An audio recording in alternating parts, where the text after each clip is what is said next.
Selamat sore teman-teman semua. Senang bisa berjumpa dengan teman-teman lain sekali lagi di kesempatan kali ini. Namun untuk mungkin sesi kali ini saya tidak terlalu akan banyak masuk ke hal yang ribet atau menjelimet gitu ya.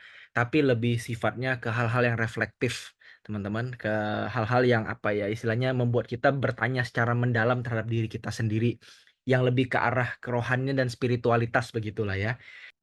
Ya, judul malam ini, cukup romantis, yaitu Jauh di Mata, Dekat di Hati, gitu ya.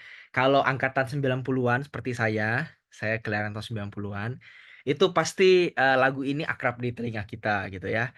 Karena lagu ini muncul sekitar tahun 2000-an, di tengah-tengah anak muda, gitu ya. Dan lagu ini menggambarkan cerita tentang orang yang lagi LDR-an, lagi long distance relationship, gitu ya. Nah, mereka jauh di mata, tapi dekat di hati. Nah, lewat judul ini nanti saya mau kita semua, teman-teman Nine Discipleship Community sekalian, untuk gimana sih, punya hidup yang benar-benar berkenan, benar-benar melekat dengan Tuhan, benar-benar militan, mau jadi orang yang nggak terus-menerus jatuh dalam kesalahan yang sama, tapi kita benar-benar punya satu geliat, satu arah yang sama untuk punya pertumbuhan rohani yang terus berada dalam Tuhan dan terus naik gitu ya. Kalau orang, karismatik zaman dulu bilang, "Naik dan bukan turun," gitu ya. Nah, gimana sih caranya? Nah, menurut saya, teman-teman sekalian, kuncinya itu ya, gimana caranya supaya hidup kita atau kehidupan Kristen kita jadi militan, harus menghidupi ini. Jauh di mata, dekat di hati. Nah, apa tuh? Ayo kita coba sama-sama lihat bareng-bareng ya.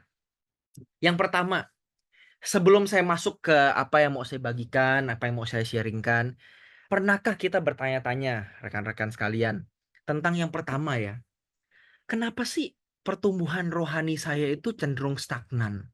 Kalau nggak stagnan, melambat. Kenapa ya? Ada salah apa ya? Yang kedua, mungkin nggak atau mungkin sudah ya, kita bertanya juga, kenapa sih saya jatuh di dosa itu-itu aja? Itu lagi, itu lagi. Atau mungkin pertanyaan lainnya, apa sih yang menghambat saya untuk mengalami Tuhan? Kok rasanya saya sulit ya untuk misalnya punya sentuhan dengan Tuhan seperti ya mungkin para rohaniwan atau orang-orang yang serius dengan Tuhan gitu ya. Mungkin gembala kita atau mungkin orang-orang yang kita pandang sebagai orang yang dekat dengan Tuhan. Kok mereka bisa ya sedekat itu ya? Sedangkan saya kok susah banget gitu. Atau mungkin pertanyaan lainnya, pernahkah kita bertanya ini, kenapa sih ada orang yang bisa begitu militan mengikuti Tuhan? Kok ada bisa orang rela untuk misalnya bekerja siang malam tanpa upah yang pantas mungkin atau bahkan tanpa upah sama sekali. Kok bisa loh bener-bener serius buat ngiring Tuhan. Bahkan nggak mengeluh sama sekali. Kok bisa ya? Nah, kalau kita bertanya empat hal ini, yang akan saya bagikan ini adalah satu hal yang cocok buat kita. Karena ini pun pertanyaan yang saya ajukan buat diri saya sendiri, Bapak Ibu, teman-teman sekalian. Saya pun mengajukan pertanyaan yang sama. Dengan mengajak kita untuk merenung bersama, berefleksi bersama gitu ya. Bukan berarti bahwa saya sudah lebih jauh. Mungkin kita ada di posisi yang sama atau mungkin ada perbedaan sedikit di antara kita. Tapi keempat pertanyaan ini kayaknya bukan pertanyaan yang jauh dari kehidupan kita sehari-hari. Bahkan kalau saya merasa ya, saya nggak tahu dengan teman-teman sekalian bagaimana. Empat pertanyaan ini rasanya kok kadang-kadang silih berganti ya, silih berganti hadir dalam kehidupan kita meskipun kita udah lama melayani, kita udah jadi hamba Tuhan gitu ya. Mungkin misalnya poin kedua, dosanya beda gitu. Misalnya dulu kita dosanya moral misalkan. Sekarang nggak moral lagi sih, tapi misalnya kesombongan. Tapi kok itu-itu aja ya sombong terus. Baru mulai kita belajar untuk reduce gitu ya, untuk kurangin. Tapi kok aku jatuh lagi habis itu. Ketika aku mulai punya pencapaian sedikit atau mulai punya pencapaian yang lebih lagi, kok rasanya saya mau mulai pamer lagi. Kok saya mau mulai rasa punya nilai diri yang lebih. Kok saya di itu-itu aja sih? Nah, itu salah satu contoh misalnya pertanyaan kedua tadi bahwa sebenarnya keempat pertanyaan ini seringkali kita pertanyakan. Atau kalau Bapak Ibu teman-teman sekalian nggak bertanya, saya menantang malam ini, apakah ada salah satu di antara pertanyaan ini yang rasanya sedang kita alami? Atau yang mungkin kita pertanyakan tapi nggak terucap di mulut kita? Kalau iya, maka rasanya sharing ini akan jadi sharing yang kita rasanya harus benar-benar memperhatikan dan intuit ke dalamnya gitu ya. Karena dari yang saya siapkan, teman-teman sekalian, saya ngerasa bahwa saya sendiri diberkati. Bukannya mau apa ya, bukannya mau ngangkat bahwa sharing ini bagus ya. Ya sharing ini tetap ada keterbatasannya karena yang dibikin juga manusia yang terbatas yang masih berjuang dan bergumul juga sama dengan teman-teman sekalian. Tapi yang mau saya bilang adalah waktu saya nyiapin saya ngerasa, wah Tuhan, thank you buat apa yang disampaikan ini. Mungkin nggak ribet, mungkin nggak ya katakanlah deep banget dan baru gitu ya punya novelty dan sebagainya. Tapi yang disampaikan ini pas kena gitu loh ke saya sendiri ya. Nah, makanya saya mau bagi ke teman-teman sekalian tentang eh, apa yang saya dapat, apa yang jadi perjalanan rohani saya. Jadi keempat pertanyaan ini yang menuntun saya untuk akhirnya ketika belajar firman Tuhan di bagian nanti salah satunya di Ulangan begitu ya, di Ulangan 4 ayat 1 sampai 7, saya jadi mulai, oh ternyata ya, kenapa kita seringkali stagnan, kita seringkali rasanya pertumbuhan rohani kita melambat. Ternyata ada hal-hal yang perlu kita pelajari, perlu kita ketahui. Nah, rekan-rekan sekalian, nanti kita akan belajar dari Ulangan pasal 4 ayat 1 sampai 7.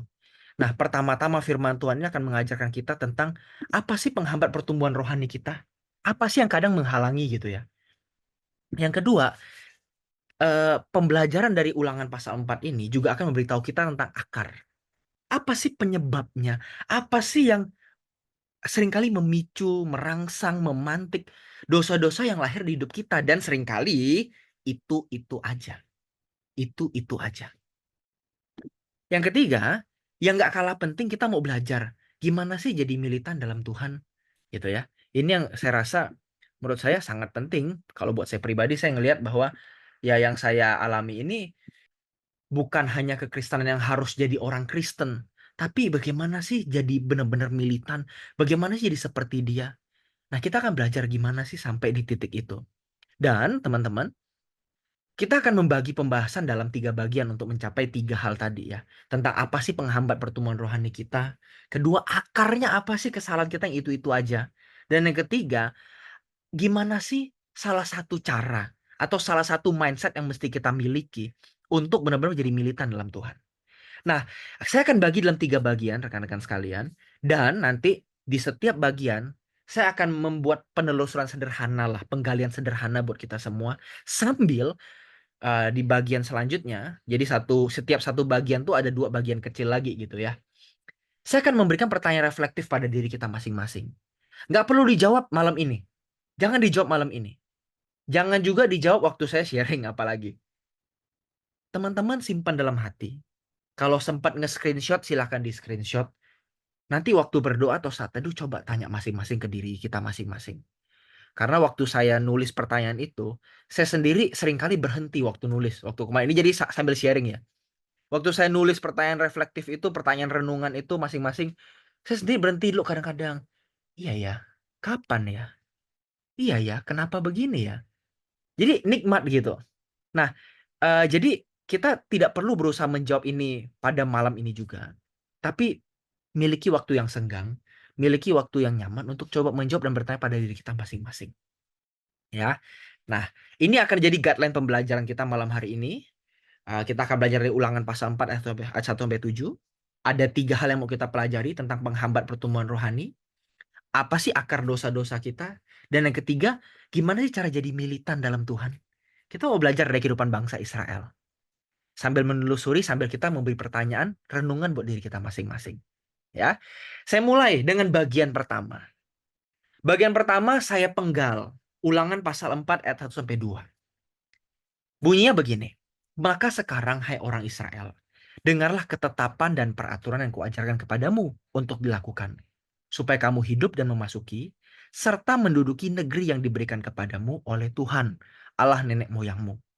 Janganlah kamu menambahi apa yang kuperintahkan kepadamu, dan janganlah kamu menguranginya. Dengan demikian kamu berpegang pada perintah Tuhan Allahmu yang kusampaikan kepadamu. Pertama-tama rekan-rekan, kenapa sih teks firman Tuhan ini, Ulangan pasal 4 ini relevan dengan apa yang mau kita pelajari? Kenapa? Yang pertama alasannya, karena settingnya atau latar belakangnya kurang lebih sama dengan kita. Kurang lebih sama tapi beda kasus. Kalau bangsa Israel, mereka itu berjalan menyusuri jarak. Mereka tuh berjalan menyusuri perjalanan fisik, ya kan? Kalau kita berjalan menyusuri perjalanan rohani. Jalannya sama, genrenya sama, perjalanan bersama dengan Tuhan. Tapi bedanya kalau bangsa Israel itu di jasmani, kita di rohani. Karena kita nggak perlu lagi jalan di padang gurun. Kita perlu menjalani padang gurun kehidupan, tapi bukan padang gurun fisik. Jadi yang pertama, kenapa ini relevan? Karena teks Ulangan pasal 4 ini pertama-tama lahir dari konteks ketika bangsa Israel itu lagi jalan di padang gurun. Dan bukan jalan padang gurun yang penting, tapi perjalanan rohani mereka bersama Tuhan di padang gurun. Gitu ya. Jadi perjalanan rohaninya yang penting. Nah, ini juga sama dengan kita. Kita sebagai umat pilihan, kita punya perjalanan rohani yang mungkin nggak di gurun. Mungkin di kantor, mungkin di kampus, mungkin di tempat kerja yang lain. Sama punya perjalanan, tapi sifatnya batiniah. Israel juga batiniah, meskipun mereka menempuh jalan yang fisik, gitu ya. Sama. Nah, itu yang pertama. Yang kedua, kenapa teks ini jadi relevan buat kita? Kenapa sih firman Tuhan ini jadi relevan buat kita? Karena apa yang ada di dalamnya, itu nanti kita bisa lihat bahwa perjumpaan orang Israel dengan Tuhan itu persis dengan perjumpaan orang Israel, perjumpaan kita dengan Tuhan. Perjumpaan orang Israel dengan Tuhan itu persis. Jadi apa ya? Tidak ada semacam perbedaan yang jauh gitu ya antara perjumpaan mereka dengan Tuhan dan perjumpaan kita dengan Tuhan. Kalau mungkin mereka itu sempat melihat hal yang supernatural, mungkin kita agak jarang. Bedanya itu aja. Tapi kalau kita nanti lihat sama-sama, teks ini, Ulangan pasal 4 ini, akan mengajarkan bagaimana sih menjumpai Tuhan yang benar. Dan bukan hanya menjumpai, tapi gimana sih cara kita mengorek pertumbuhan rohani kita yang seringkali stagnan, akar masalah dosa kita, dan juga gimana sih caranya jadi militan. Kita akan belajar di situ. Jadi berangkat dari dua hal ini, teman-teman sekalian, saya merasa bahwa Ulangan pasal 4 ini akan sangat baik buat kita pelajari bersama. Dan pertanyaan pertama yang mau kita pelajari adalah, kenapa sih pertumbuhan rohani saya tuh melambat? Dulu waktu saya KKR seminar waktu muda, wah saya tuh kuat, Kak. Saya tuh berapi-api, Kak. Pokoknya nih, setiap ada KKR saya datang. Setiap ada seminar saya datang. Setiap ada ibadah saya datang. Baca Alkitab, wah jangan disuruh. Saya pokoknya habisin 10 pasal sehari. Tapi itu kita yang dulu. Sekarang baca Alkitab 2 pasal. Serasa masuk neraka. Saking susahnya, saking malesnya, saking bosannya. Ini tulisan semua ngapain nih? Gitu ya. Apalagi disuruh doa yang nggak ada apa-apa, diam gitu. Diam terus nyanyi, kayak ngomong sama orang yang nggak ada di situ. Ngomong sama atap, ngomong sama sesuatu yang mati. Kenapa sih saya beda? Dulu doa 1 jam tuh nggak kerasa. Sekarang kok jadi kerasa ya? Kok rasanya pertumbuhan rohani saya melambat? Atau bahkan mungkin stagnan. Teman-teman, kalau dari firman Tuhan sebelumnya yang kita pelajari tadi, dari Ulangan pasal 4 ayat 1 dan 2, kita belajar pertama, teman-teman, bahwa kekristenan kita perlu memiliki keseimbangan antara pemberitaan dan pendengaran. Teman-teman, ingat tadi di ayat yang pertama itu dikatakan, maka sekarang hai orang Israel, dengarlah. Dengarlah. Mendengar itu satu hal yang langka di kekristenan. Karena kekristenan sudah jadi agama misi. Terutama ini karena ada pengaruh barat ya. Saya nggak akan cerita panjang lebar tentang pengaruh barat itu. Tapi intinya, kekristenan itu lebih berfokus dengan pemberitaan, misi, penginjilan. Yang artinya adalah ngomong-ngomong dan ngomong. Gitu. Gimana beritain firman, gimana ngubah orang, gimana caranya orang itu percaya sama firman Tuhan, percaya sama Tuhan Yesus. Kita mesti ngomong apa ini? Acuannya emang ada. Di Alkitab dibilang, pergilah jadikan semua bangsa muridku. Itu jadi ayat acuannya biasanya. Untuk menjadikan murid berarti kita harus mengajarkan mereka dong. Pergilah, ajarlah mereka, ya kan? Berarti ngomong dong, ya kan? Nah, itu tidak salah, rekan-rekan sekalian. Nggak salah untuk membagikan iman kita, menguatkan orang, menjawab pertanyaan orang, menjawab kegundahan orang, kekhawatiran orang, menjawab apapun yang orang perlu tanya ke kita. Misalnya ada orang datang dengan lemah gitu, dengan penuh beban berat. Nih kenapa hidup saya begini ya? Terus kita memberikan jawaban, kita ngomong ke dia. Nggak salah, nggak salah, nggak salah. Tapi perlu keseimbangan.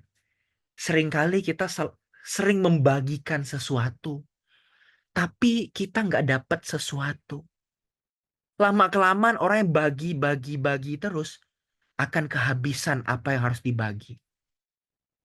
Makanya kenapa rohani kita melambat? Mungkin kita terlalu banyak ngomong. Bukan ngomong dalam arti ngomong sama orang gitu ya, enggak ya. Tapi kita terlalu senang untuk menjadi pusat pengetahuan gitu loh. Tanpa mendengar firman. Belajar dari Tuhan langsung. Belajar dari orang-orang yang bergumul dengan Tuhan. Jadi kita nggak ngecas gitu loh. Apalagi lebih lagi ya rekan-rekan. Rekan-rekan yang sudah pelayanan. Wah ini godaannya benar-benar besar.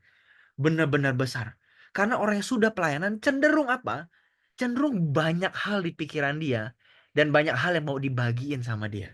Termasuk saya. Saya pendeta. Saya dosen. Kalau ngomong tuh udah nggak usah diraguin lah. Pasti ngomong, kita bangun-bangun nih dikasih mic nih, teman-teman. Kita kalau pendeta apalagi dosen, bangun dikasih mic tiba-tiba bisa langsung khotbah. Nggak usah persiapan juga bisa tuh. Bangun dikasih mic langsung khotbah bisa. Kita terbiasa dengan memberitakan, menyampaikan, menguatkan. Tapi pertanyaannya, seberapa kita mendengar? Seberapa banyak kita menerima? Orang yang membagi terus, lama-kelamaan habis kalau dia nggak mendengar, dia nggak mencari.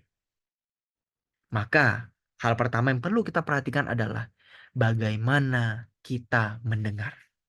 Karena firman Tuhan tadi katakan, "Mahai orang Israel, dengarlah, dengarlah." Bukan jawablah, coba jawab aku. Enggak, Tuhan nggak bilang gitu. Tuhan bilang dengarlah. Itu kunci pertemuan rohani pertama. Mendengar. Karena Kristianitas hari ini terlalu sibuk untuk berbicara, memberitakan, mendebat. Contohnya misalnya apologetik ya. Kalau teman-teman pernah dengar apologetika, itu sebuah disiplin ilmu teologi Kristen yang berusaha untuk memberi pertanggungjawaban iman. Jadi orang misalnya nanya kita nih, emang Yesus benar mati di kayu salib gitu ya? Nah kita kan berapologetika kadang-kadang menjawab untuk memberikan pertanggungjawaban iman. Nggak salah untuk memberitakan, menjelaskan, atau bahkan kadang-kadang ada perdebatan ya. Meskipun jangan sampai perdebatan itu akhirnya melukai. Tapi seringkali perdebatan bisa terjadi. Nggak salah kok. Tapi yang masalah adalah kalau kita terlalu sibuk berbicara, memberitakan, dan mendebat tanpa mendengar. Firman Tuhan mengajarkan, dengarlah ketetapan dan peraturan yang kuajarkan. Ini adalah sebuah penyeimbang, teman-teman sekalian. Karena pertumbuhan rohani sama seperti prinsip pertumbuhan sebuah pohon, sebuah tumbuhan tertentu, atau bahkan pertumbuhan manusia dan binatang sama. Bagaimana kita bisa bertambah? Hanya dengan cara memasukkan sesuatu. Kalau pohon harus dimasukin air, mineral, pupuk gitu kan. Kalau manusia makanan, vitamin, protein, binatang juga sama. Supaya apa? Supaya bertumbuh. Kenapa kita sering kali stagnan? Karena kita berhenti mendengar, berhenti menyimak. Kita merasa sudah cukup tahu. Kita mungkin nggak merasa paling tahu, ya enggak lah. Kita tapi udah merasa cukup tahu, itu sudah jadi jebakan buat kita. Saya sangat diberkati oleh satu hal yang pernah saya pikirkan. Saya berpikir gini, teman-teman sekalian. Dulu ya, kita itu takut dengan taktiknya iblis untuk mengintimidasi kita bahwa kita tuh orang berdosa, kamu tuh nggak layak di hadapan Tuhan. Seringkali kita takut dengan itu ya. Dan seringkali kalau ada orang datang ke kita dengan hal itu, kita akan bilang, jangan mau diintimidasi iblis, itu intimidasi. Kamu harus percaya kamu berharga di mata Tuhan. Gitu kan? Memang intimidasi iblis yang bilang bahwa kita tidak berharga, kita tidak pantas, kita tidak layak, itu bahaya. Orang yang nggak bisa lepas dari situ nggak bisa berdamai dengan dirinya.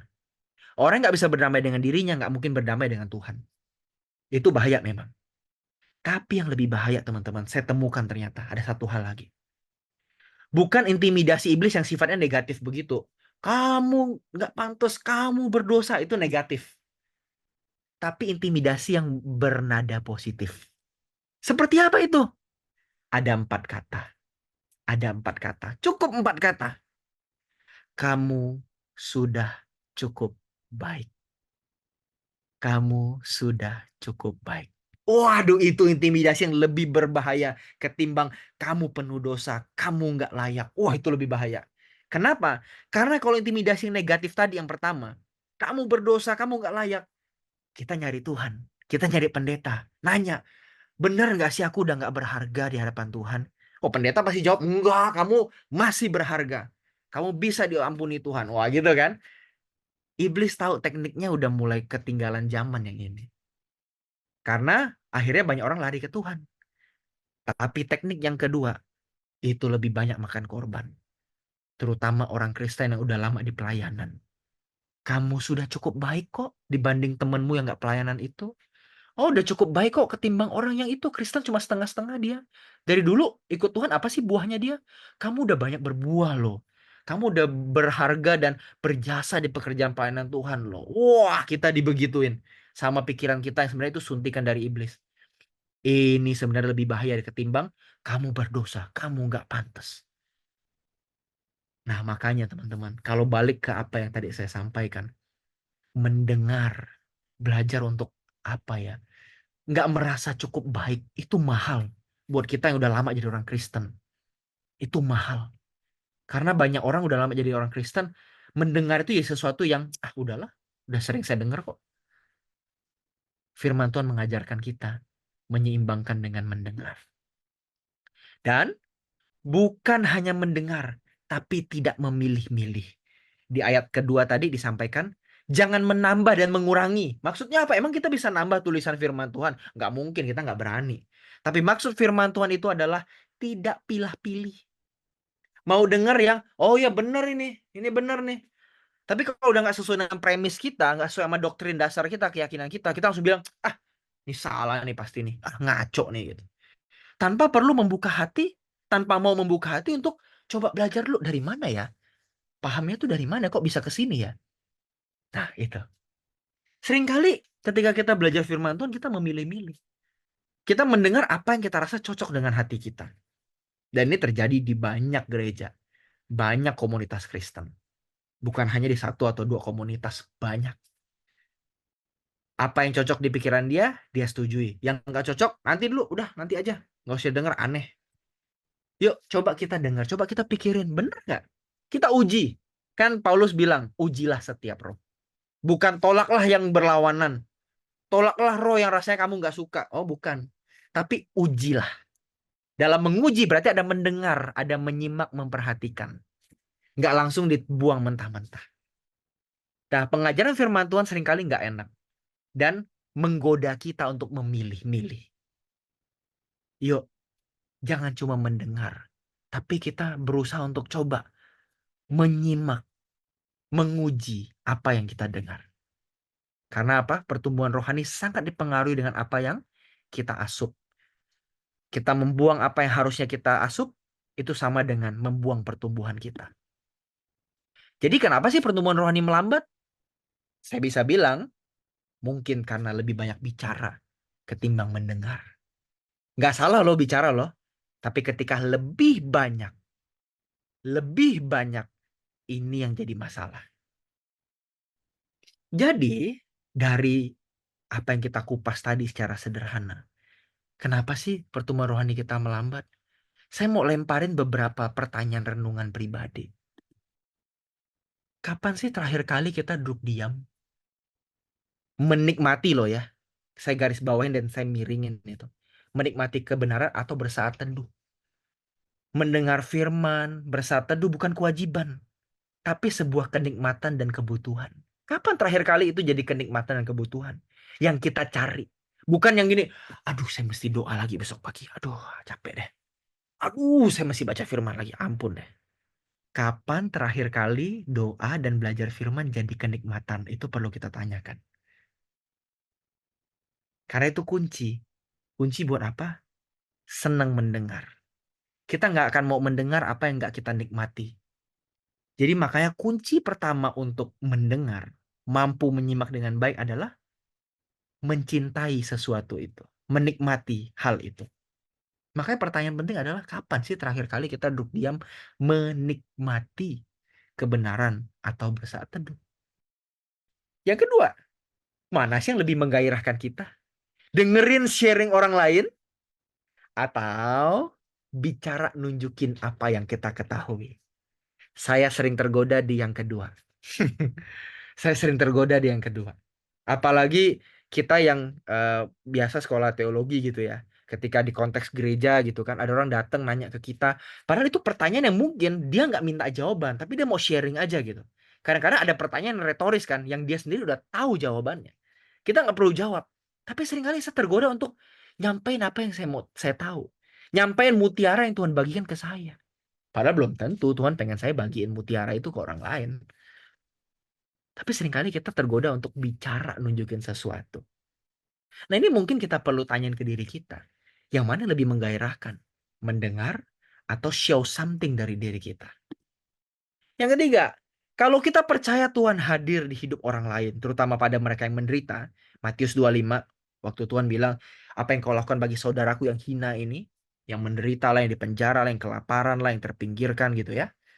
Kalau kita yakin bahwa Tuhan adalah atau hadir di hidup mereka, berapa sering kita berusaha dan bersekutu mendengarkan kesusahan orang lain? Kita seringkali teman-teman hanya pengen mendengar cerita-cerita sharing yang menguatkan kita. Misalnya ada kecenderungan begini ya, kalau terutama kalangan karismatik.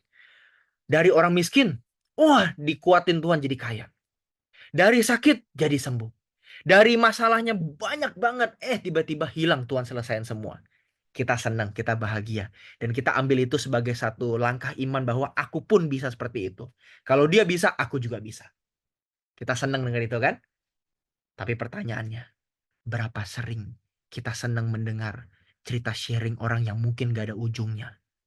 Atau bahkan seringkali itu menantang kita buat nolongin dia. Dia nggak minta sih, orang itu nggak minta. Tolongin saya dong secara finansial, atau tolongin saya dong secara kemampuan atau daya gitu ya. Dia nggak minta sih, dia nggak minta mungkin. Tapi kan seringkali kita kayak merasa apa ya, terhakimi gitu ya. Loh lu cerita begini ke aku maksudnya apa ini? Gitu kan? Dan kita seringkali nggak suka cerita pergumulan orang yang kayaknya nggak ada ujung manisnya gitu. Kita berusaha untuk menjauhi. Aduh, kayak gini nanti aku mau nggak mau mesti bantu dong. Nah, kenapa pertumbuhan rohani kita melambat? Mungkin kita pilih-pilih. Kita pilih-pilih cerita Tuhan dalam hidup orang. Kita pilih-pilih cerita Tuhan dalam hidup orang. Padahal harusnya, teman-teman sekalian, jangan-jangan Tuhan mau kita dengerin cerita-cerita yang bukan hanya manis, tapi yang pahit. Supaya apa? Supaya kita jadi tangannya Tuhan. Kita jadi hatinya Tuhan. Kita jadi perpanjangan tangannya Tuhan. Dan saya yakin teman-teman, kenapa pertumbuhan rohani kita melambat? Karena kita tuh nggak melakukan exercise of faith, latihan iman. Iman kita banyak, wah belajar firman banyak, saat teduh banyak. Tapi giliran kita buat melayani orang, istilahnya olahraga ya, exercise, kita tuh jarang. Jadi kita gemuk, kolesterol iman. Kita jarang buat belajar mendengar kesusahan orang dan akhirnya berusaha membagikan apa yang ada di hidup kita. Harusnya teman-teman sekalian, mendengar kesulitan orang, mendengar pergumulan orang yang mungkin gak ada jawabannya, atau bahkan gak menggairahkan kita, gak nguatin kita, itu juga jadi sesuatu yang menggairahkan kita. Karena kita tahu, ketika orang itu cerita tentang pergumulannya, kita lagi dengar cerita Tuhan dalam hidupnya dia. Dan ingat kata Matius 25, apa yang kau lakukan bagi saudaraku yang hina ini, kau lakukan untuk aku. Jadi ketika kita dengar cerita mereka yang sulit, kita lagi dengar cerita Tuhan Yesus sendiri seakan-akan yang cerita sama kita. Terus gimana sih sikap kita kalau mendengar firman Tuhan yang nggak menyenangkan di telinga kita? Resisten nggak? Ini pertanyaan penting juga buat kita. Atau jangan-jangan menurut kita, ya ada yang ya firman Tuhan tertentu aja yang cocok deh. Yang nggak menggelisahkan saya, yang nggak perlu membongkar cara berpikir saya deh gitu misalnya. Nah, gimana sikap kita? Itu part pertama, teman-teman. Part kedua, ayat 3 dan 4. Matamu sendiri telah melihat apa yang diperbuat Tuhan mengenai Baal Peor. Sebab Tuhan Allahmu telah memunahkan dari tengah-tengahmu semua orang yang mengikuti Baal Peor. Sedangkan kamu sekalian yang masih berpaut pada Tuhan Allahmu masih hidup pada hari ini. Tadi kita sudah bahas kenapa sih pertumbuhan rohani kita stagnan. Sekarang saya mau masuk ke kenapa sih kita seringkali ngelakuin dosa itu-itu aja. Yang mungkin juga bisa membuat akhirnya pertumbuhan rohani kita stagnan. Karena pertumbuhan rohani dan dosa itu berkelindan. Kalau dosa masih banyak, biasanya pertumbuhan rohani pelan. Dan kalau pertumbuhan rohani pelan, biasa dosa lebih banyak lagi. Biasanya begitu, nyambung. Gitu ya. Nah, saya mau mulai dengan satu pertanyaan kecil buat kita, teman-teman sekalian. Tadi di firman Tuhan yang bagian kedua, ayat ketiga sampai 4, Tuhan itu memunahkan Baal Peor dan orang-orang yang menyembahnya. Ini hal menarik, teman-teman. Teman-teman, kalau kita baca kitab Yeskiel, kitab Yeremia, Tuhan tuh berkali-kali ngomong, apa sih berhala-berhala itu? Mereka tuh mati kok, patung kok. Mereka tuh bukan Tuhan, mereka cuma patung tuangan. Istilahnya kayak patung di apa ya, di dibikin dibentuk gitu ya, patung tuangan tuh gitulah. Patung yang tinggal dicetak gitu kan. Itu cuma patung benda mati. Nah, tapi lucunya teman-teman, kenapa sih Tuhan begitu benci dengan benda mati itu? Nah, ini nih lucu nih. Kan Tuhan tahu itu benda mati. Terus kenapa Tuhan mesti emosi atau cemburu dengan benda mati itu? Ya kan? Kan sama kayak misalnya gini ya. Misalnya gini. Kalau kita suami istri, kalau teman-teman udah menikah gitu ya. Kalau kita suami istri kita misalnya suka main game misalnya. Itu kan benda mati ya. Kita tapi seringkali suami cemburu misalkan. Atau sebaliknya laki-laki yang main game, istri cemburu. Kok kamu main game mulu sih gitu. Nah, kenapa dia benci dengan benda mati itu? Itu kan nggak bisa jadi apa-apa, ya kan? Tapi kenapa seringkali pasangan cemburu kalau pasangannya mencintai sesuatu yang lebih daripada dia? Nah, pertanyaan yang sama kita tanyain ke Tuhan. Kenapa sih Tuhan kelihatan begitu benci dengan benda mati yang disebut berhala? Nah, rekan-rekan, ternyata, nah, saya coba gabungkan ya. Ada satu teolog, ya ini pasti kita semua kenal ya. Ini perkataannya bagus. Saya tidak setuju dengan semua teologinya John Calvin. Ya, saya bukan orang reform. Tapi ada satu yang bagus dari apa yang dia sampaikan. Dia bilang gini, hati manusia adalah pabrik berhala. Wah, ini kalimat yang sangat bagus menurut saya. Hati manusia adalah pabrik berhala. Jadi yang berhala itu bukan di barangnya, tapi di hatinya. Bukan pada objeknya, tapi subjek yang memikirkannya. Orang yang mikirin. Kenapa Tuhan nampak begitu benci dengan patung-patung Kanaan zaman itu? Sederhana. Karena hatinya orang Israel nempel ke situ. Tuhan cemburu sama hatinya. Tuhan cemburu sama apa yang ada dalam hati itu yang akhirnya bikin orang makin menjauh dari dia. Bukan barangnya. Jadi barangnya mesti dimusnahin supaya hati orangnya balik ke dia. Gitu. Ternyata hati manusia ini adalah pabrik berhala. Nah, makanya teman-teman, saya paham sekali kenapa berhala dengan sangat cepat akan melahirkan dosa. Kenapa sih Tuhan suruh kita hancurin berhala kalau orang Israel mereka harus hancurkan berhala di semua tempat yang mereka datangi. Kenapa? Karena berhala akan dengan sangat cepat melahirkan dosa di hati kita. Bukan barangnya yang masalah, hati kita yang masalah. Contoh, kalau kita udah punya berhala satu, dosa pasti akan datang. Jadi akar dari dosa kita sebenarnya itu adalah berhala. Saya tulis di sini ada contoh. Mereka yang memberhalakan uang akan menghalalkan segala cara memperoleh uang yang banyak. Apakah uangnya salah? Tidak. Kalau teman-teman rasa uang itu adalah satu hal yang bikin teman-teman kurang berkenan, silahkan ditransfer ke rekening Nine Community, gitu ya. Atau ditransfer ke rekening saya juga boleh, gitu. Nanti saya japri nomor rekeningnya, gitu ya. Bukan uangnya, teman-teman. Tapi sikap hati yang memberhalakan uang. Dan ketika hati itu mulai terpaut pada uang, dosa nyusul. Pasti deh, udah pasti. Apapun itu. Nggak usah uang, pasangan. Apalagi kerjaan. Apalagi mobil. Apalagi kesenangan, hobi. Apapun itu. Ketika hati kita memproduksi sebuah berhala dan mulai melekat pada berhala itu, dosa segera menyusul. Dosa segera menyusul. Misalnya orang yang memberhalakan tadi ya, pasangannya gitu ya. Karena mungkin, maaf ya, mungkin sini udah dewasa semua. Misalnya pasangannya bisa memberikan kepuasan seksual. Dan itu menjadi satu hal yang sangat memperdaya dia, sangat mengikat dia. Nggak salah loh punya dorongan seksual, sangat tidak salah. Itu sangat manusiawi. Tapi ketika itu menjadi ikatan, itu menjadi masalah. Nah, ketika dia mulai sangat terikat dengan pasangannya karena kepuasan seksual yang bisa diberikan, itu menjadi berhala. Dan ketika itu menjadi berhala, teman-teman, tunggu aja waktu. Dimana ketika pasangannya nggak bisa memberikan apa yang dia butuhkan, dia akan mencari dari orang lain. dia akan cari dari orang lain. Dan ini yang sangat bahaya. Kenapa banyak perselingkuhan, kenapa banyak perzinahan? Sederhana, berhala dalam diri dia. Karena bagi dia, kepuasan hati, kepuasan seksual, kepuasan jiwa ada di pasangan. Dia lupa bahwa kepuasan jiwa itu bukan hanya dengan siapa kita bisa berada, dengan siapa manusia yang bisa kita bersama-sama, tapi dengan Tuhan itu sendiri yang bisa mengisi kekosongan jiwa kita. Jadi ingat teman-teman, kalau kita mau bilang, kan gimana sih cara ngapus akar dosa kita? Kuncinya adalah kenali berhala kita dan hadapi. Itulah akar dosa-dosa kita. Kenapa Israel jatuh seringkali dalam dosa? Itu bukan karena Israelnya apa ya? Istilahnya kayak ya senang aja nyakitin Tuhan. Nah, itu bermula dari berhala. Hati mereka perlu sesuatu yang disembah dalam bentuk objek. Udah itu aja intinya. Mereka memberhalakan objek. Jadi ketika menyembah Allah yang tidak kelihatan seperti Elohim Yahweh itu, bagi mereka itu asing. Asing. Aneh. Di Mesir kita nyembah sapi, ya kan? Di Mesir kita banyak nyembah dewa. Nah, tuh, bahkan pengetahuan tentang Tuhan pun, tentang dewa gitu ya, itu jadi berhala juga loh. Hati-hati teman-teman, kalau pengetahuan kita tentang Tuhan, itu aku maunya Tuhan tuh begini. Tuhan yang menolong, Tuhan yang memberkati, Tuhan yang menjawab solusi, menjawab permasalahanku. Jangan-jangan itu jadi patung berhala kita juga, yang kita namai Tuhan Yesus. Bisa loh, Tuhan Yesus jadi berhala. Ketika Tuhan Yesus yang kita mau itu versinya kita, itu jadi berhalanya kita. Nah, makanya kenali berhala kita dan hadapi. Itulah kunci memberantas dosa kita. Jadi kenapa sih orang Israel sering jatuh dalam dosa?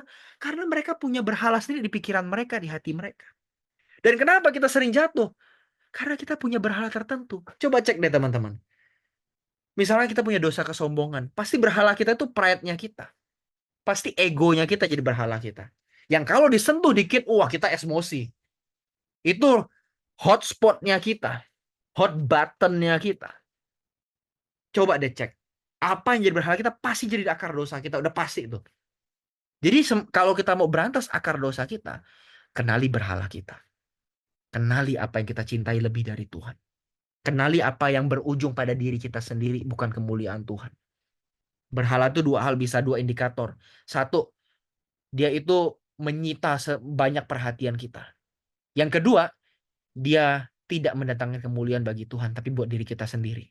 Kalau dua hal ini terpenuhi, itulah berhala. Banyak menyedot perhatian kita, dan bukan berujung pada kemuliaan Tuhan, tapi pada kemuliaan kita sendiri. Ini indikator berhala. Coba kenali, apa sih yang membuat kita bisa banyak waktu yang kita tuangkan di situ. Dan akhirnya seringkali membuat itu untuk diri kita sendiri. Itulah pasti akar dosa kita. Orang yang seringkali dosanya di misalnya kepahitan ya, benci sama orang gitu ya. Biasanya berhalanya adalah perasaannya. Biasanya berhalanya perasaannya. Jadi sebenarnya kalau mau habisin dosa gimana? Susah nggak, Kak? Oh, susah-susah gampang.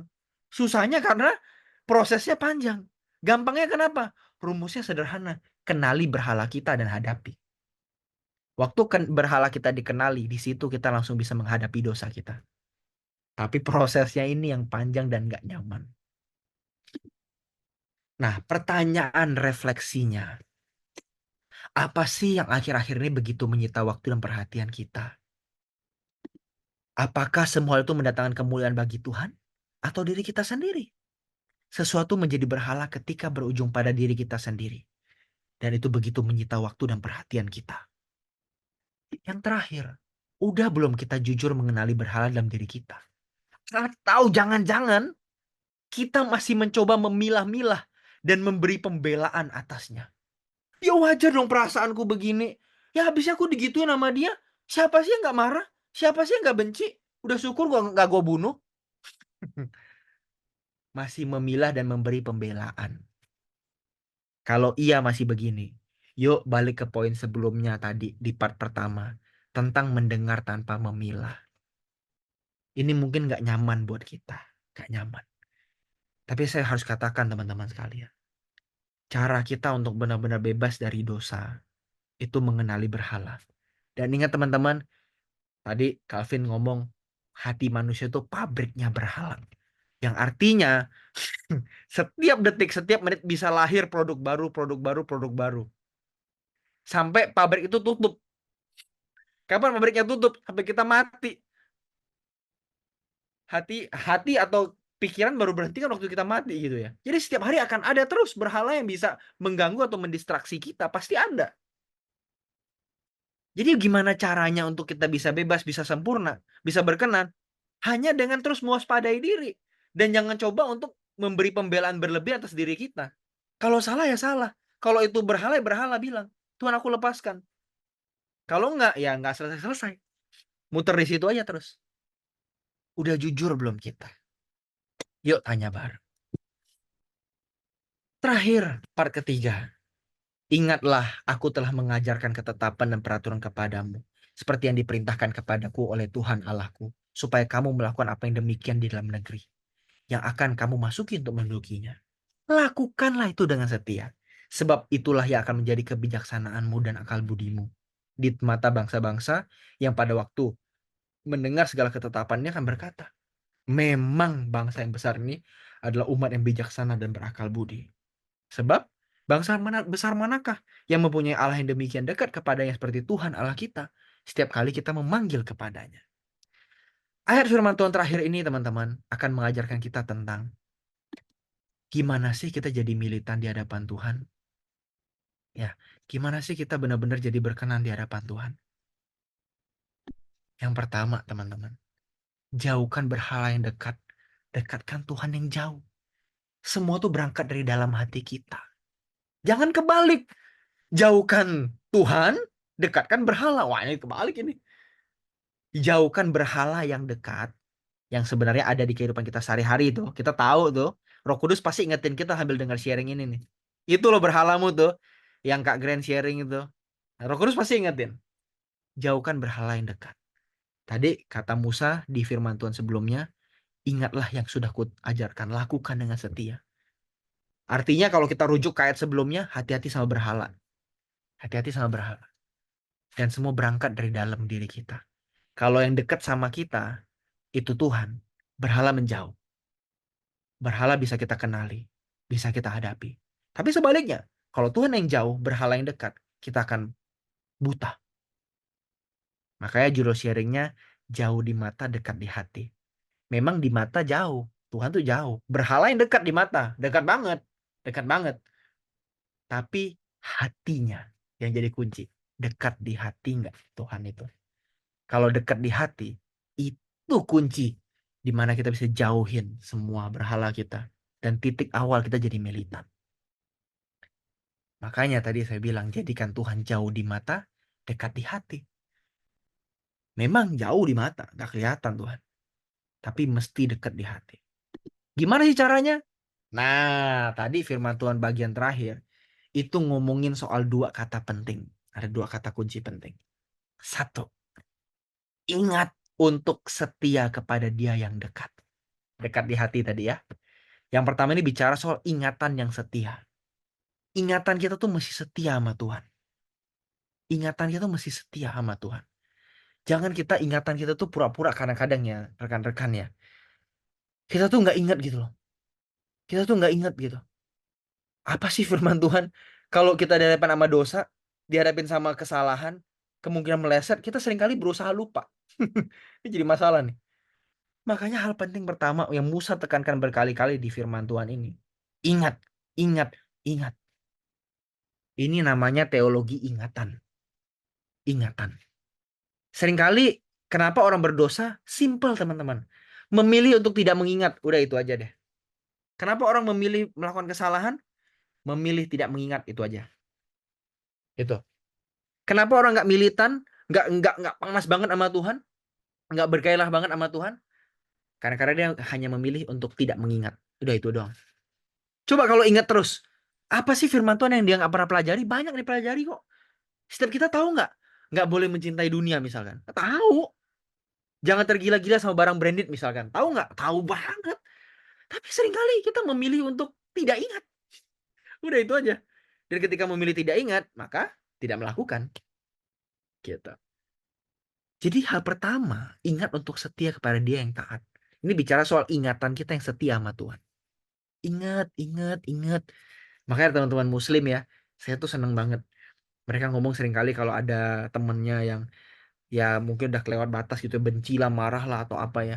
Ingat, ingat ya, ingat, ingat Tuhan gitu kan. Ya, biasa mereka ngomong istighfar gitu ya. Ingat, itu menarik loh teman-teman. Teologi ingatan. Ini tuh sama dengan yang Musa katakan, ingat. Persis mirip mungkin ya. Saya nggak tahu, saya nggak ahli Islamologi ya. Tapi kalau saya secara common sense saya mikir, wah ada kedekatan ya. Ternyata untuk setia pada Tuhan itu perlu ingatan yang setia. Dan yang kedua, setia untuk mengingat Dia yang dekat. Setia dalam ingatan kita itu. Jadi siklus gitu loh. Ingatan yang setia dan terus setia dalam ingatan itu. Jadi jangan cuma sekali-sekali tapi setiap hari. Mungkin malam ini kita akan bersemangat nih. Wah, punya api nih. Wah, aku mau ingat Tuhan terus nih. Aku mau berkenan nih. Tapi jangan sampai sekali ini doang. Harus terus setiap hari. Konsisten. Itulah menjadikan kita militan. Militansi bukan dibentuk dari kesekali-sekalian. Tapi keseharian. Itu militansi. Kalau contohnya agak negatif ya. Kenapa orang bisa jadi teroris? Karena dia setiap hari dicekoki ingatan-ingatan yang salah. Ingatan-ingatan yang radikal. Dan dia diajar untuk setia pada ingatan itu. Itu teroris. Kalau kita mau jadi anak Tuhan yang militan, yang berkenan, ekstrim berkenan buat Tuhan, baik memberkati sesama, memberkati bangsa dan negara, gimana caranya? Ingat, ingat, ingat, dan setia dengan ingatan itu. Pertanyaannya, seberapa setia kita ingat Tuhan dalam pertimbangan, keraguan, kekhawatiran, dan keputusan kita? Jangan-jangan waktu keraguan sama kekhawatiran doang. Pas pertimbangan atau keputusan yang nyaman, yang membahagiakan, kita nggak ingat Tuhan. Takutnya. Makanya pertanyaan pertama itu seberapa setia sih saya mengikut Tuhan, mengingat Tuhan.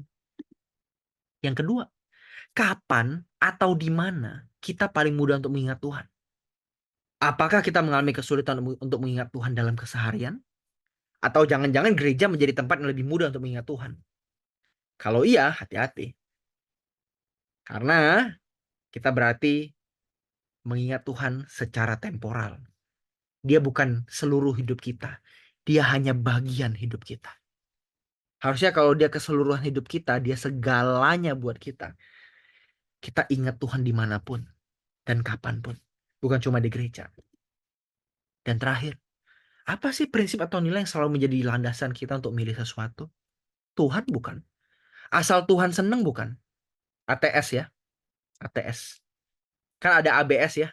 Asal Bapak seneng gitu ya. Ini ATS. Asal Tuhan seneng nggak prinsip kita? Atau jangan-jangan prinsip kita memilih sesuatu ya asal aku senang.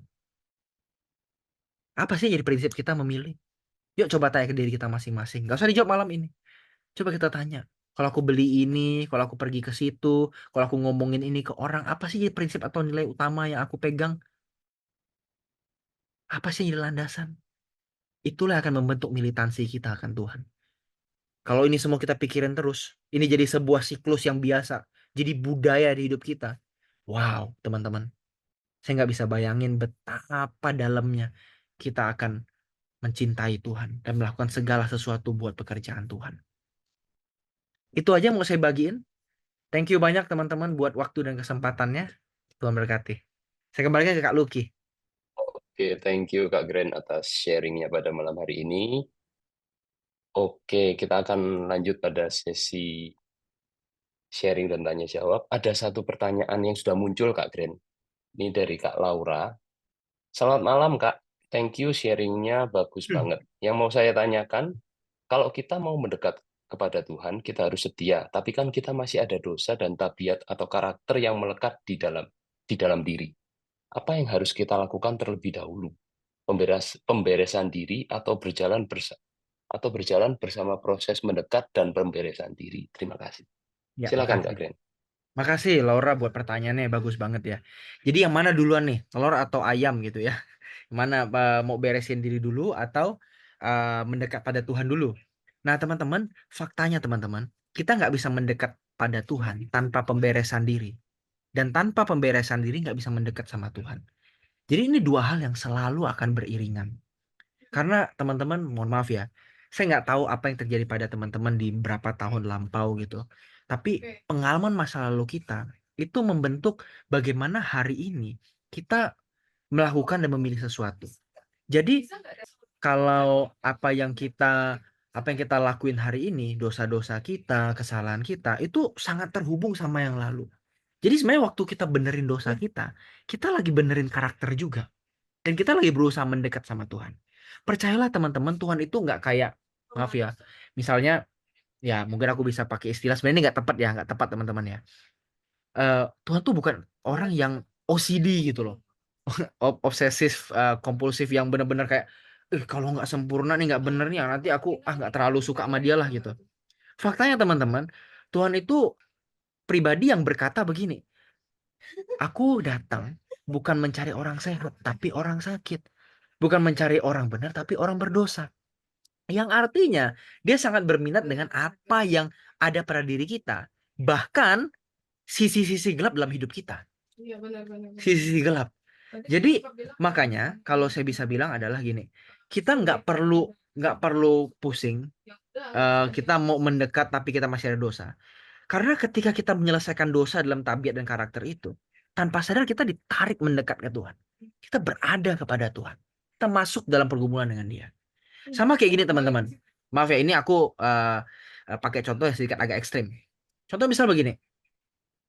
Dari yang mana sih yang benar? Kita misalnya ya, misalkan ada penyintas kanker misalkan. Ada penyintas kanker. Kita hidup sehat dulu, baru beresin kankernya. Atau beresin kanker dulu, nanti baru benerin hidup sehat kita. Benerin pola hidup. Nah ini kan sama pertanyaan yang kurang lebih. Ya, nah dengan sebenarnya kita menyelesaikan kanker itu melalui pola hidup sehat ya kan, itu sama dengan membangun kehidupan yang sehat gitu loh. Jadi dua hal ini apa ya, benar-benar hal yang berhubungan.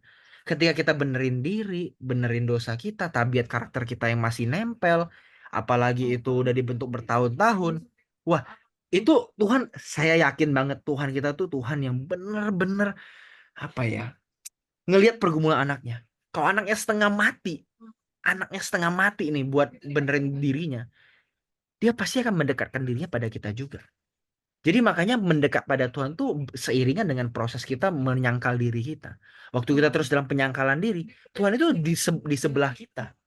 Tuhan benar-benar jagain kita, Tuhan benar-benar temenin kita dalam proses itu. Nah makanya hanya ada apa namanya, hanya ada satu cara doang untuk bagaimana kita hidup benar dalam Tuhan, bisa dekat sama Tuhan, yaitu terus merasa, maaf ya, saya gunakan istilah agak ekstrim juga, terus merasa bodoh dan berdosa. Itu salah satu cara. Karena ketika kita mulai merasa lebih benar, merasa lebih bagus gitu ya, apalagi punya kebenaran pribadi gitu ya. Oh, aku udah ngelakuin ini, aku ngelakuin itu. Di situ titik kadang-kadang kita tuh mulai punya suhu ya. Kalau saya bisa ibaratkan dengan suhu apa ya, kerinduan kita sama Tuhan mulai nurun gitu suhunya. Mulai mendingin gitu. Tapi justru ketika kita merasa krisis dengan diri kita, waduh, Tuhan tuh rasanya dalam sama kita. Tuhan tuh kayaknya, aduh, kok Tuhan selalu bawa aku ke sini ya. Kita ngerasa pasti ada pergumulan yang beda. Itu Kak Luki mungkin aku sampaikan ya. Jadi itu dua hal yang selalu berkelindan. Jadi memang itu apa proses yang berjalan bersama gitu Kak Gren Ya, ya. betul, betul. Oke, terima kasih. Mungkin ada tanggapan dari Kak Laura, kita tunggu. Saya akan bacakan ada pertanyaan selanjutnya nih Kak Gren. Dari Pak Yohan.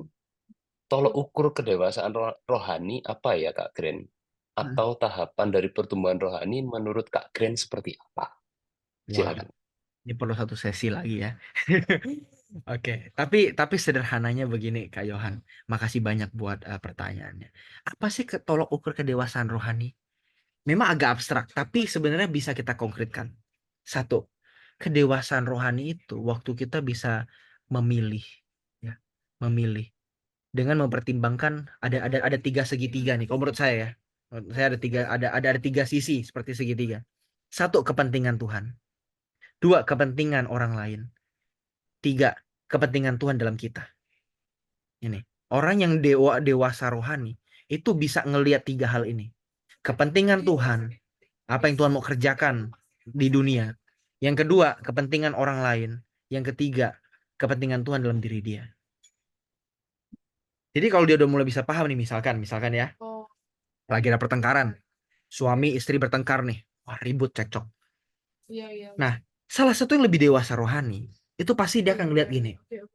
Oh, apa sih yang Tuhan mau? Tadi segitiga paling atas ini ya, yang sebelah sini. Apa sih yang Tuhan mau? Apakah pertengkaran begini Tuhan bawa?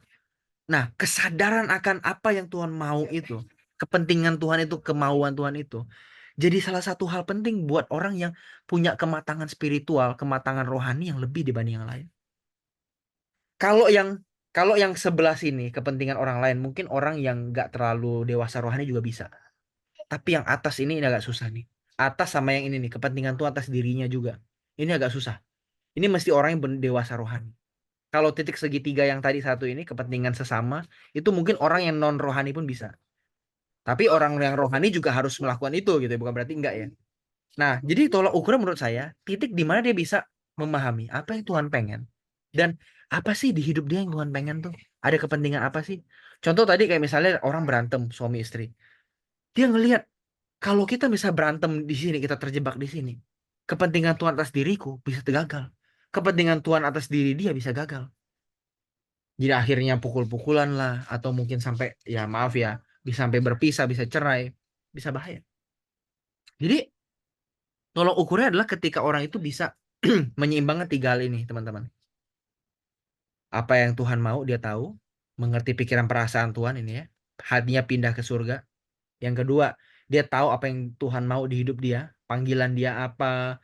Misalnya kalau dia berkeluarga, berarti kan dia ada calling bukan hanya membangun keluarga, tapi juga memelihara keluarga. Ini seringkali banyak orang terjebak. Seneng bangun keluarga, tapi nggak seneng memelihara keluarga. Ini bahaya nih. Ya kan? Dia seneng bangun keluarga, bangun terus kan? Akhirnya makanya banyak setia dia, setiap tikungan ada. Dia suka bangun keluarga baru gitu kan. Ini bahaya. Tapi itu tadi eh, kita mesti tahu panggilan Tuhan. Oke, kalau aku mau harus berkeluarga gitu ya, aku harus memelihara juga gitu. Mohon maaf ya, ini ada suara anak saya. Ini baru masuk. Jadi agak sedikit ribut ya, mohon maaf teman-teman ya. Semoga suara saya lebih dominan. Nah, itu menurut saya tolak ukurnya. Terus tahapannya gimana? Menurut saya nggak ada tahapan pasti, teman-teman ya. Tapi yang pasti, kalau kita mau bilang, pertumbuhan rohani itu pasti dimulai dengan kedewasaan emosional. Kalau bagi saya. Orang yang nggak dewasa emosi, nggak mungkin dewasa rohani. Sulit. Atau misalnya, orang yang dewasa rohani, biasanya udah dewasa mental, biasa dewasa emosi. Atau dua-duanya paling nggak saling beriringan kayak tadi ya. Antara mendekat sama Tuhan atau dosa gitu kan. Orang yang dewasa rohani, pertumbuhan rohaninya normal, emosinya juga pasti berubah, berkembang. Saya hampir sulit menemukan orang yang rohani tapi sulit ngendaliin emosi. Saya hampir sulit nemuin. Kalau orang sulit ngendaliin emosi, cenderung biasanya pertumbuhan rohaninya ada masalah. Menurut saya ya. Ini nggak patokan. Kadang-kadang orang bisa down juga, bisa juga gitu ya. Tapi yang saya pahami, pertumbuhan rohani itu sejalan dengan pertumbuhan emosi. Waktu orang emosinya kalau dalam tahap normal ya, nggak ada disabilitas ya. Ini kalau nggak ada kasus disabilitas nih. Kalau ada kasus disabilitas kan beda kasus. Tapi kalau dalam tahap wajar-wajar saja, orang yang punya kedewasaan emosi akan lebih mudah punya kedewasaan rohani. Tapi sebaliknya, kalau orang punya kedewasaan rohani, biasanya dia juga punya kedewasaan mental, kedewasaan emosional. Gitu. Menurut saya begitu, Kak. Tapi menurut saya nggak ada kayak hierarki tangga gitu ya. Ini dulu baru ini gitu. Karena kita manusia itu sangat dinamis, sangat cair begitu dan sangat kompleks. Tapi biasa tandanya adalah di situ yang paling gampang membedakan. Orang yang punya kematangan, keteduhan gitu ya. Ke apa ya? Orang bilang itu biasanya eh, dia itu ngemong gitu ya, Nyak. Bisa bisa jadi orang yang apa ya, dinikmati sesamanya. Itu biasa pertumbuhan rohaninya akan lebih baik ketimbang yang mungkin masih melukai, masih tajam buat yang lain dan sebagainya. Gitu. Oke, terima Terima kasih. kasih, Oke, baik. Kevin. Baik, Bapak Ibu Saudara, mungkin ada yang ingin bertanya langsung, silakan bisa menggunakan fitur raise hand. Sambil menunggu, saya ada pertanyaan sih, Kak. Tadi kan terkait soal berhala ya. Kan tadi dari pertanyaannya John Calvin kan dibilang pabriknya berhala itu kan hati dan pikiran manusia. Tadi kan Kak Gren sempat mention ada beberapa hal yang bisa jadi berhala kita, termasuk pasangan gitu. Nah, yang waktu Kak Gren ngomong gitu kan yang muncul di kepala saya itu anak. Berarti kan anak juga bisa jadi berhala. Sementara kita sebagai orang tua kan punya dalam progres mengasuh anak dan sebagainya itu kan sangat mungkin untuk terjebak di hal-hal yang seperti itu apa ya? kita membanggakan anak berlebihan mungkin, atau otomatis waktu kita pun akan cukup banyak. Karena kan dalam proses perkembangannya mereka butuh orang tua sebagai sebagai figur, sebagai penolong. Nah, kira-kira ini supaya kita tidak sampai jatuh dalam berhala yang seringkali mungkin kalau dengan benda sangat gampang terlihat gitu ya. Tapi kalau dengan anak itu kalau saya mikir kok kadang agak susah juga kita. Mungkin ada tips dari Kak Gren gimana? Makasih Kak Luki. Ini pertanyaan yang baru saja saya gumuli. Karena saya baru-barusan punya anak Kak. Saya baru 3 tahun anak saya. Jadi saya tuh lagi mewaspadai diri saya. Tuhan, di mana sih titiknya anak saya jadi berhala? Atau itu tanggung jawab saya memang sebagai saya sebagai papa. Di mana sih garisnya gitu loh? Apa batasnya di mana sih? Saya dapat satu berkat Kak. Yang ini fresh memang, ini fresh. Eh saya kalau yang saya pahami itu suara Roh Kudus dari saya. Tapi mungkin ini subjektif. Kakak-kakak sekalian, rekan-rekan bisa memandang ini sebagai mungkin ya suara hati lah gitu ya, karena mungkin sering belajar firman dan sebagainya. Yang menjadi batas ketika anak atau pasangan itu menjadi berhala atau tidak adalah ada dua hal. Satu, apakah kita memandang anak atau pasangan itu adalah milik kita? Kalau dia milik kita, nah, disitulah mulai muncul nanti harapan-harapan, keinginan-keinginan, harus jadi dokter, harus jadi ini, harus jadi itu. Kita ngontrol gitu loh. Kalau enggak, rasanya nanti kita kayak merasa terhianati gitu. Aduh, kok gini ya? Aduh, anakku kok gitu ya? Aku kecewa loh sama anakku. Akhirnya di situ kan mulai tuh kita punya dosa untuk apa ya? Punya perasaan yang ini kan, khawatir dan sebagainya. Kan di situ mulai muncul tuh. Karena berhala kita kan anak kita. Dan yang menjadi triggernya adalah rasa kepemilikan terhadap anak itu. Seharusnya anakku itu bukan milikku. Anakku milik Tuhan. Jadi apa yang terjadi, apa yang ada dalam pilihan dia, kita mesti arahin sebaik mungkin. Tapi kalaupun terjadi misalkan hal yang nggak sesuai dengan keinginan kita, harapan kita, nah disitulah kita diuji. Dia milik kita atau bukan? Misalnya contoh gini Kak, ini sih contoh agak ekstrim ya, contoh agak ekstrim. Ada orang tua yang merasa kalau anaknya jadi pendeta, itu hilang masa depan. Jujur, hilang masa depannya. Aduh, kamu kok ambil sekolah teologi yo? Itu nggak ada duitnya itu. Itu kamu nyusahin orang gitu. Kamu kamu bikin susah jemaat. Nanti orang tuamu makan apa gitu kan? Nah, menurut saya maaf ya, itu titik di mana orang tua merasa punya kepemilikan. Jadi nanti suatu hari anak itu harus maaf ya, mengembalikan sesuatu gitu. Nah, akhirnya anak jadi berhala gitu. Saya memahami kadang-kadang pertimbangannya kompleks ya, nggak sesederhana ini. Tapi itu salah satu contoh begini loh. Bukankah anak kita waktu kita minta pemberkatan gitu ya, kita kan kadang-kadang ada, oh bukan kadang-kadang, bahkan harus ya, eh, penyerahan anak kan. Kita berjanji bahwa anak ini milik Tuhan. Sekarang ketika anak itu memilih, misalkan katakanlah dia memilih sekolah pendeta, ya, ini ekstrim ya karena hidup saya di situ ya. Harus seringkali orang tua keberatan. Aduh nggak di situ kayaknya panggilanmu nak, gitu. Tapi coba kalau dia bilang gini, Papa, Mama, aku mau jadi dokter. Oh iya nak, itu panggilanmu bagus misalnya gitu kan. Aku mau jadi pengusaha gitu. Oh itu benar panggilanmu gitu kan. Gampang orang untuk memvalidasi kalau itu misalnya menguntungkan. Nah saya khawatir. Kadang-kadang gimana kita mengasuh anak itu sangat dipengaruhi oleh cara berpikir ini. Anak tuh milikku atau milik Tuhan? Kalau anakku milik Tuhan, aku nggak punya kekhawatiran berlebihan tentang dia. Itu satu.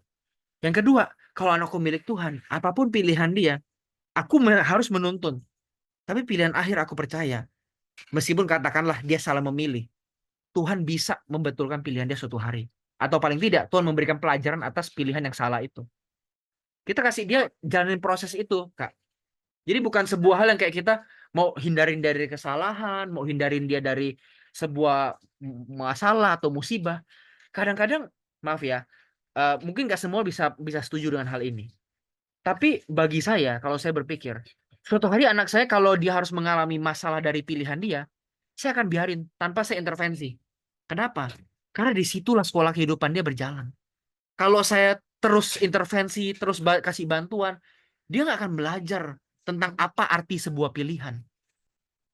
Yang artinya ya saya berusaha memiliki dia, berusaha mengontrol dia. Nah, ini mungkin pertama, Kak. Bagaimana kita bisa melihat anak kita itu jadi berhala? Kalau dia jadi milik kita. Dia jadi kekhawatiran kita terus. Nah, itu jadi berhala kita. Yang kedua, kita merasa dia harus membayar sesuatu atau memberi sesuatu kepada kita. Itu jadi berhala. Kan persis sama seperti gini. Aku udah bertuhan. Tuhan harus memberkati aku. Persis kan? Itu Yesus yang jadi berhala. Allah Bapa yang jadi berhala. Bukan Allah Bapa yang versi Allah Bapa di sana. Bukan Tuhan Yesus yang versi di sana. Tapi versi kita. Sama. Anak kita bukan investasi masa depan. Nah, mungkin ini bisa nggak setuju ya. Tapi ya soal aplikasinya Bapak Ibu boleh nggak setuju. Gimana aplikasinya. Tapi prinsipnya begini. Ketika kita mulai mengharapkan sesuatu yang menguntungkan dari anak kita karena kita udah ngasih sesuatu. Meskipun mereka harus berbakti memang ya. Saya nggak bilang bahwa anak akhirnya boleh bebas. Enggak. Tapi kalau di hati kita menuntut, kita istilahnya apa ya, marah, kita istilahnya apa yang merasa terhianati kalau dia nggak berbuat sesuatu buat kita. Mohon maaf Bapak Ibu, takutnya, khawatirnya, anak kita bukan seseorang yang kita persembahkan buat Tuhan, tapi kita sedang pakai untuk diri kita sendiri. Di situ kita jadi berhala, kita jadi berhala. Makanya kadang-kadang saya malam-malam ya Bapak Ibu, teman-teman sekalian, waktu saya lihat anak saya tidur ya, saya kan mikir gini ya Bapak Ibu, teman-teman sekalian. Seringkali ada insekuritas begini, ketidakamanan di hati saya begini. Suatu hari kamu tuh nanti gimana ya nak ya? Kamu tuh akan sayang sama saya dan istri saya atau kurang ajar gitu atau kurang ajar jangan-jangan. Tapi saya ingat satu firman yang saya sampaikan tadi. Waktu Roh Kudus kasih pencerahan ke saya. Ingat, waktu kamu ngasih sesuatu, bukankah itu adalah sebuah pemberian tanpa balas yang tulus. Kalau tulus artinya mau dibalas boleh nggak dibalas nggak apa-apa. Kita mesti ajarin mereka untuk membalas kebaikan. Tapi kalaupun nggak dibalas, di situ ketulusan kita diuji. Bukankah kasih selalu begitu? Bukankah agape yang kita cari kan? Kasih tak bersyarat. Kalau kita akhirnya mensiarati anak kita, di situ kayaknya kita mulai punya berhala yaitu anak kita. Kita berharap anak kita menjadi satu hal yang menyenangkan kita, membahagiakan kita. Kalau dia nggak membahagiakan kita, dia nggak sesuai ekspektasi kita, dia nggak memberikan apa yang kita mau, sukacita kita terganggu. Nah ini titik mulai menjadi berhala. Nah, mungkin itu Kak Luki, dua indikator atau dua ciri-ciri apa sih batasnya anak tuh jadi berhala atau kita benar-benar ngasuh mereka dengan apa? Dengan hati gitu ya. Kalau kita ngasuh mereka dengan hati, kita bakal bawa mereka ke Tuhan. Apa yang Tuhan mau mereka kerjakan, kita dukung. Dan yang kedua, kita mengasihi mereka dengan tulus. Ada balas boleh, nggak ada balas nggak apa-apa. Aku mencintai kamu tanpa batas. Aku cinta kamu dengan resiko. Nah, itu mungkin nggak? Oke, thank you Kak Gren atas jawabannya. Eh, Mendengar itu ada satu kata sih yang nancep di saya. Berarti kita mesti rela ya mengizinkan anak kita melewati proses itu tadi. Kita mesti rela bahwa dia pada akhirnya akan memilih yang sangat mungkin itu berbeda dengan keinginan kita. Betul, Itu betul. pun bisa jadi ujian buat kita sendiri gitu Kak Green ya. Betul, betul, Kak. Dan justru Oke. ketika apa namanya, ketika mulai ada persimpangan itu ya, biasanya di usia remaja ya, kita akan belajar anakku bukan milikku, anakku milik Tuhan. Wah, di situ tuh tesnya, Kak. Kalau teorinya kan mungkin 0 sampai 11 tahun gitu ya sebelum puber. Nanti habis puber kan dia punya pilihan tuh. Wah, itu tuh mulai. Ya, oke, thank you Kak Gren. Baik Bapak Ibu Saudara sekalian, mungkin masih ada yang mau bertanya. Di YouTube juga tidak ada pertanyaan. Kalau tidak ada pertanyaan, saya kembalikan ke Kak Ana. Ya, terima kasih Kak Glenn, terima kasih untuk sharingnya. Baik, terima kasih semuanya. Tuhan Yesus memberkati.